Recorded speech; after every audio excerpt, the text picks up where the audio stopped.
Eskuina udal agintera iritsi ez dadin alegin guztia egingo dituela esan du Asironek. Ekainaren 17an bukatu da irabazi asmori gabeko entitatek diru laguntzak eskatzeko epea. 2019an Gazteei zuzendutako proiektuak edo jarduerak egiteagatik. Ostegunean, kantu eta hitza zikloan Roland Garcesek Roland Lop abestiak aurkeztuko ditu, folk, country eta blues ukitzen dituen azken lana. Udaberria dasta ezazu programarekin eritasun ez ezagunendako 750 euro bildu ziren larunbatean Zabalgune, Ermitagaina eta Santo Domingoko merkatuetan saldutako pintxo solidarioekin. Nafarroko gobernuak Nafarroko Ijitoen Elkarteen Federazioarekin gaz kalorekin hitzarmena sinatu du bere inklusio jardueren programa garatzeko. Aquila Life Europako proiektuaren barne 6 bonelli arrano berri aske utzi dira kasetan. Herriko ikaslek parte hartu dute kumeak aske uzteko ekitaldian. Bidasoako lehen izokina babestu da. Montoia putzuan arrantzatu zen igandean 5 kilo eta 750 milimetroko pieza. Alzheimerrarekin gaixo dagoen emakume baten bila dabiltza astelenetik. Goazen gaurko titularrak ezagutzera. Eskuina agintera ezeltzeko alegin guztia egingo duela esan du Asironek. Aukera guztiak irekita daude Joseba Asironen EH Bilduko alkate gaiaren ustez. Estatuko eskuin atzerakoienak gobernatu ez dezan EH Bilduren zinegotziak ezinbestekoak direla dio. Herritarren nahia hori delako aurrerakoia eta ezkertiarra izanen den udal gobernu baten apustua bukaeraraino eramanen duela berretsi du. Nire lehenengo hitzak noski bai ala bai izan behar dira eskertzeko egin den lan itzela eta momentu honetan pentsatzen ari naiz noski EH Bilduren kanpaina posiblea egin duten guztiez. Izan da kanpaina nik esango nuke dizdiratsua, oso ongi planteatua, goitik bera, auzoetatik eta planteatua eta kontatu dugu, eta pentsatzen dut horretan, Euskal Herria Bildu dela benetan bakarra, horretan, hori ez, sekulako babesarekin auzo guztietan. Berdin zuen, nora gindua zen, ze egunean, ze momentutan eta zer egitera beti kontatzen genuen han jendearekin, kaleko jendearekin, eta benetan hoiei baita hauteskunde gauean esan nien bezala, haiek bai direla handiak, haiek bai direla erraldoiak. Horren ondorioa nik uste biztan dagoela, gero bestelako analiziak egingo ditugu, baina nik uste importantea dela baita ere, azpimarratzea momentu honetan, zeintzu izan diren emaitzak, zehazki, 26.691 boska, nik uste hori da, izugarri handia, momentu honetan gaude hautagaitza guztietatik eta biztanleria guztitik, botua eman duten guztietatik 25%, horrek esan nahi du, hori ez, Iruñeko hiritarretatik, lauetatik batek botua babesa eman digula, eta hori oso handia da. Eta baita ere azpimarratu nahi dut, 8% hori, igoera handi hori, 8%koa, benetan, oso igoera handia da. Momentu honetan, dakizuen bezala, bigarren indarra bezala, kokatu gara Iruñan, eta hirugarren indarrari atera dizkiogu 10.000 botu. Beraz, horrek dimensionatzen du oso ongi zein izan den kanpaina erraldoi horren ondorioa. Eta, noski, gure interpretazioa da, babes horrek, baieztatzen duela zein izan den Euskal Herria Bilduren papera gobernuaren aldaketaren aldeko gobernuan hemen Iruñan 4 urteetan zehar. Ekainaren 17an bukatuko da irabazi asmorik gabeko entitateen diru laguntzak eskatzeko epea. Ekainaren 17an bukatuko da Iruñeko irabazi asmori gabeko entitatek diru laguntzak eskatzeko epea, irabazi asmori gabeko entitateendako deialdian. 2019an gaztei zuzendutako proiektuak edo jarduerak egiteko. Laguntzek honako helburu hauek dituzte: hiriko gazteen bizi baldintzak eta kalitatea hobetzea eta antolatzeko gaitasuna zein autonomia indartuz, gizarte bizitzan duten parte hartzea finkatzea. Gaztei zuzendutako edo gazteek antolatutako jarduerak edo proiektuak lagun daitezke diruz. Gaztetzat 14 eta 30 urte bitartekoak hartuko direlarik. Lehiaketaren oinarriak 94. Nafarroko aldizkari ofizialean argitaratu ziren osorik 2019ko maiatzaren 16an.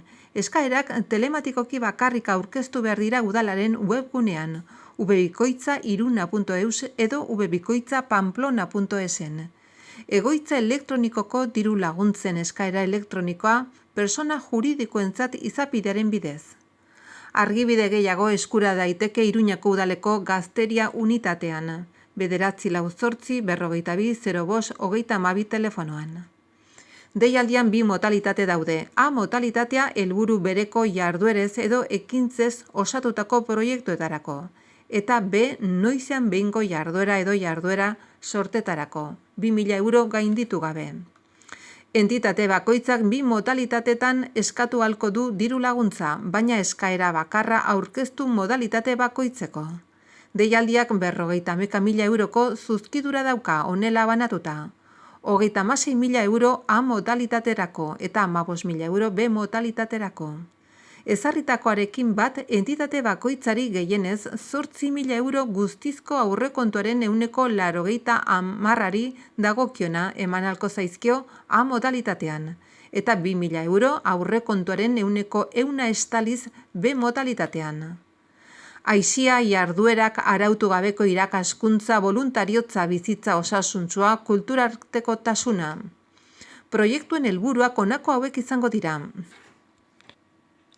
arautu gabeko irakaskuntza bultzatzea, jardueren bidez 20 ordu gainditu gabe, aisialdiko eta jolaserako jarduerak bultzatzea, hausnarketa eta sensibilizazio jarrerak sortzea. Hainbat balio kontuan hartuta, hala nola elkartasuna, adiskidetasuna eta konpromisoa, eta gazten mugikortasun hobetzeko esperientziak sustatzea, gehienez ere, Iruñetik 150 kilometroko itzulinguruan. Halaber, deialdian honako helburu hauek ere lortu nahi dira: gazte voluntariotza bultzatzea, elkartegintza, gazteen parte hartzea, elkar bizitza, hausnarketa, gizon eta emakume gazteen arteko parekotasuna eta begirunea, ohitura osasungarriak eskuratzea, jarduera zientifiko eta berritzaileak, kulturartekotasuna eta elkar bizitza, komunitate garapena eta arautu gabeko jarduera fisikoa. Gehienez 125 puntu lortu ahalko dira honela eman da, proiektuaren edo jardueren kalitateari 25 puntu, gehienez 14 eta 30 urte bitartekoi zuzenduta egoteari 20 puntu gehienez, eta era berean gazteen aktibazioa sustatzeri 20 puntu gehienez. Urrengo kontzeptuei 10 puntu emango zaizkie: gizonen eta emakumeen arteko parekotasunaren alde egitea, komunitate garapenean eta entitateen arteko sare lanean eragitea, aisialdirako aukera ezberdinak sortzea, zailtasun handienak dituzten gazteak aintzat hartzea, ingurumen jasangarritasunaren alde egitea eta hausnarketa eta sensibilizazio jarrerak sortzea.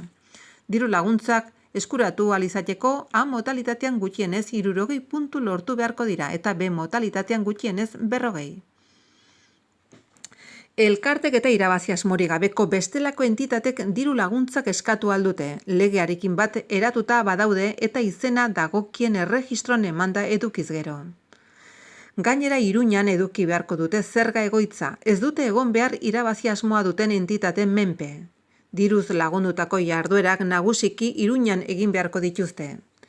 Diru laguntza zein proiektu eskatu eta horretarako, ez dute edukiko Iruñako udalarekin lankidetza hitzarmenik edo kontratuk sinaturik, eta ez dute jasoko alor honen edo Iruñako udalaren beste edozein alorren diru laguntzarik.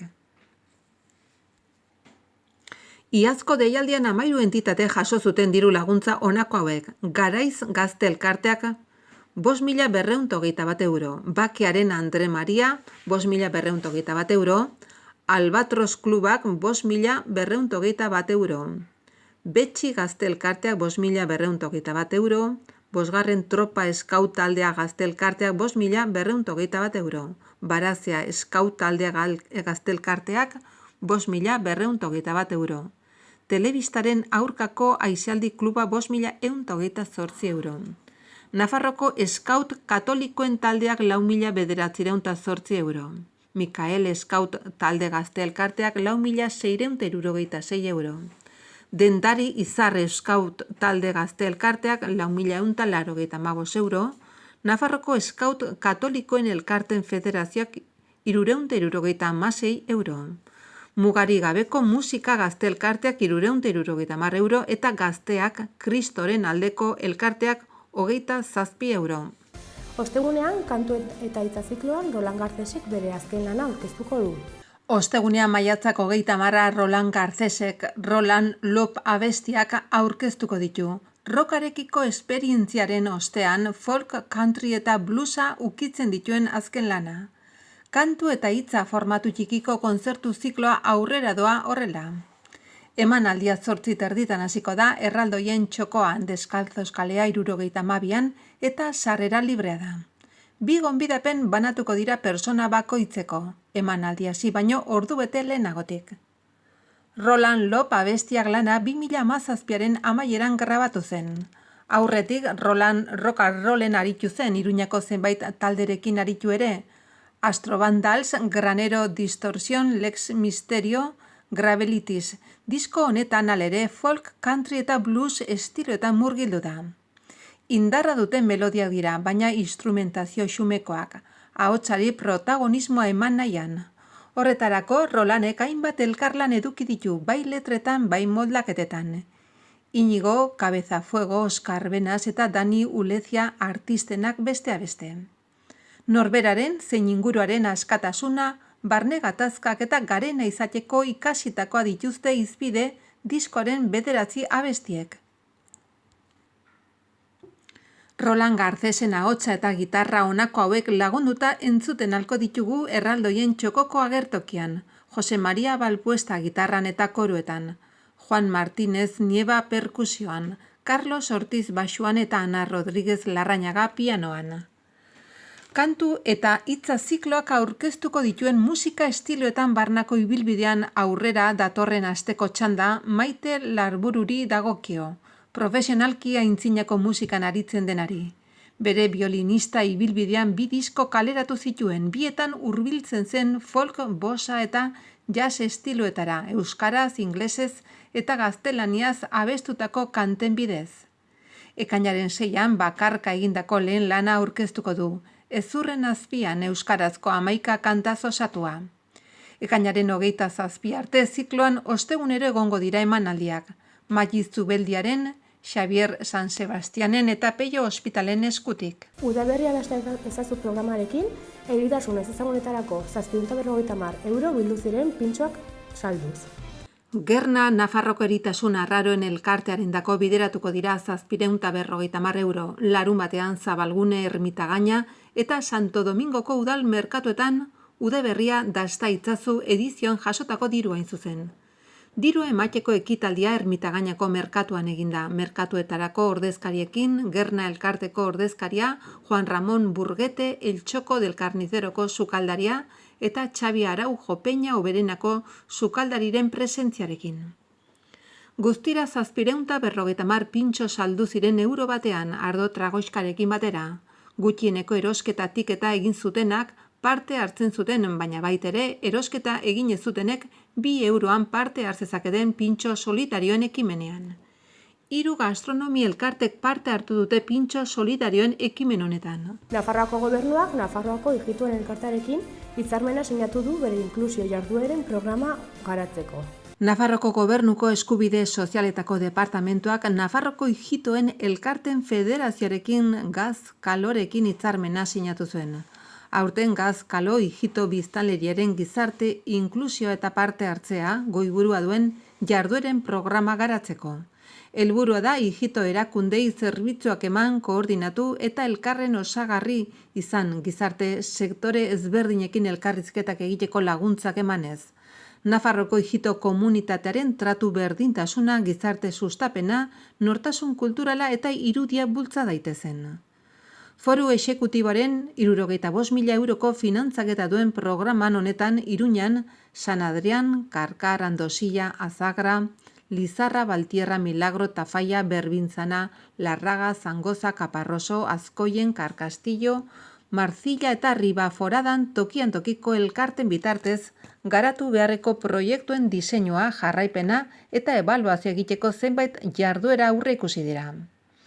Programa garatzeko hitzarmena, gizartaratzeko eta babes sozialeko zuzendari nagusi Gema Mañu, Etxaidek eta Gazkalo, Nafarroko hijito elkarten federazioko lehendakari Jose Jimenezek sinatu dute. Ekitaldian izan dira halaber eskubide sozialetako lehendakariorde Miguel Laparra, lehen mailako arreta eta gizarteratze zerbitzuko zuzendari Josune Legal, gizarteratzeko eta gutxiengoak hartatzeko ataleko buru Agustin Otazu eta Gazkalo elkartaren Nafarroko koordinatzaile Ricardo Hernández. Akila Life Europako proiektuaren barne 6 boneriarranu aske utzi dira kasean. Akila Life Europako proiektuaren barne Bonelli arranoaren 6 kume aske utzi dira atzo goizean kasedan.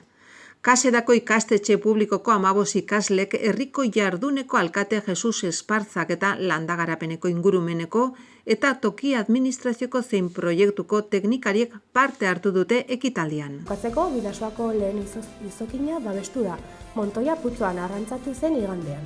Oronoz Mugairiko arraina aztegian da, jada pasaden igandean hilako 26a Bidasoa ibaian arrantzatutako eta babestutako lehendabiziko izokina. 4 kilo 840 gramo eta 750 milimetro pieza euliaz harrapatu zuen Nazas de la Bidasoa arrantzara elkarteko arrantzale batek Montoia izeneko putzuan.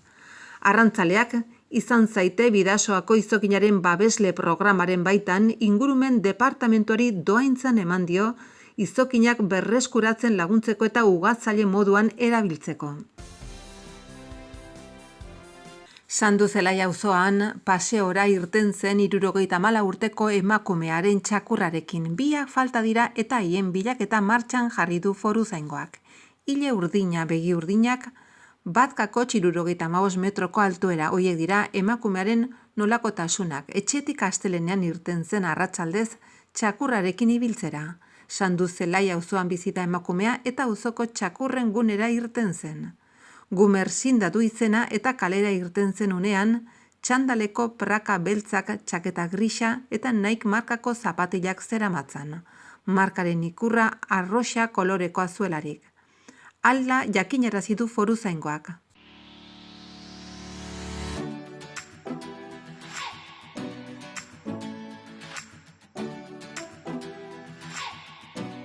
Goizean goiz laino batzuk agertuko dira zeruan, arratsaldean eguzkia jaun eta jabe, ipar haizea arratsaldean bizi. Temperatura maximak nahiko igoko dira.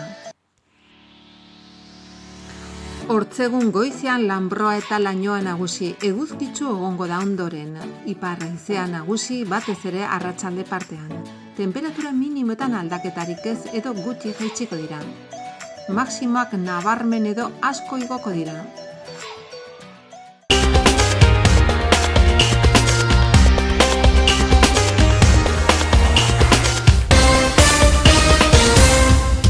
Eskuina udal agintera iritsi ez dadin alegin guztia egingo dituela esan du Asironek.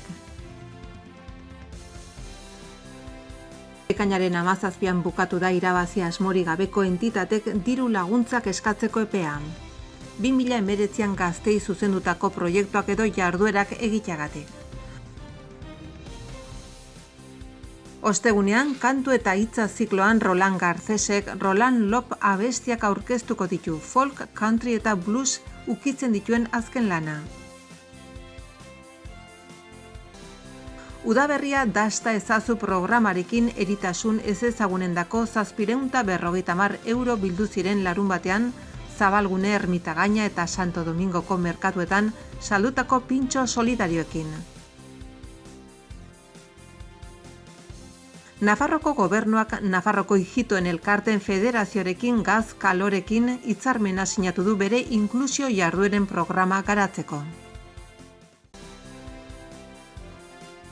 Aquila Life Europako proiektuaren barne 6 bonelli arrano berri aske utzi dira kasetan. Herriko ikaslek parte hartu dute kumeak aske uzteko ekitaldian. Bidasoako lehen izokina babestu da. Montoia putzuan arrantzatu zen igandean 5 kilo eta 750 milimetroko pieza. Alzheimerrarekin gaixo dagoen emakume baten bila dabiltza astelehenetik.